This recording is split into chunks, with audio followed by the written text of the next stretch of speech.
Yeah, you all motherfuckers can suck my dick. And those fucking idiots wanna hear the clicks. 3 clips from my Glock and your motherfucking brain up the all the uproar. All I gotta hear is damn. Wanna taste some more?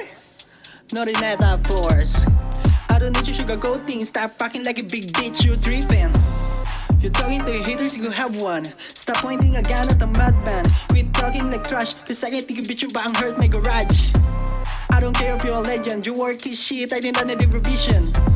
It is just my introduction, now you know that I'm not to the girly conversation. I'm not dissing anyone here, I'm just trying to stay chill. So fuck your motherfuckers, how it feels you meet the nightmare real killers. Can I slice you into two to make it disappear in the sea like the dream? Woo!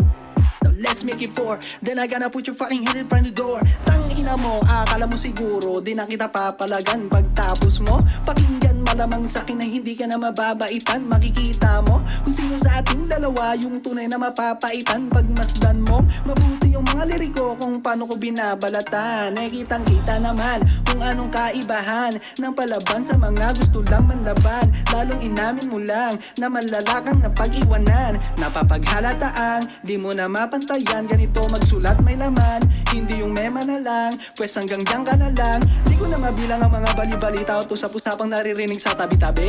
Malalaman mo meron kang kinalaman, palihim kang sisiraan dulot ng mga sabi-sabi.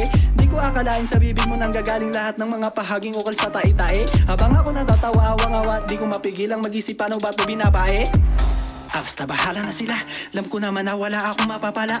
Yoko lang masabi na wala akong sinabi kahit magbaka sakali la ka nang magagawa.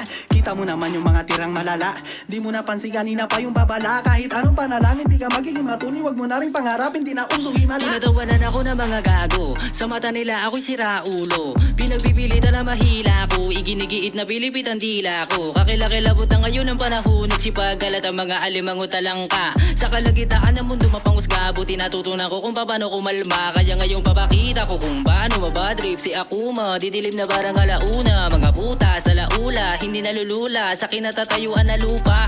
Ipinagpapasa una umako sa namuna, pero tila di nila makita. Dambuhalan na nakabara sa kanila mga mata na muta, pero di nila makuha. Masyado na mapagmalaki mga ulo, pagkatalo hindi tumatanggap. Kaya papaano makakarating sa dulo kung sa umpisa ay kay pumapalpak. Wag yung akong ginagago, kilala ko, binabago ko yung plano. Di ko tinatago, aminado, sinadya ko sa marami ay maiba ko. Pero di na bago, di na para magpatulo pagpapapansinin pa.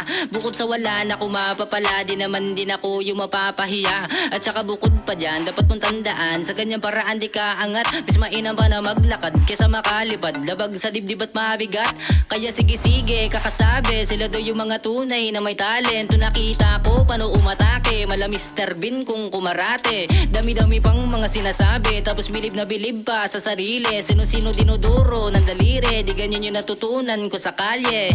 Kung usapang pabilisan, pataliman ng bibig at palaliman ng isipan, napapabilib karamihan sa pinapakitang katangian na iba sa karaniwan. Di ko kasalanan kung minsan di ko maiwasan matapakan, humaharang sa daanan ko, lahat ay sasagasaan pare kung kinakailangan.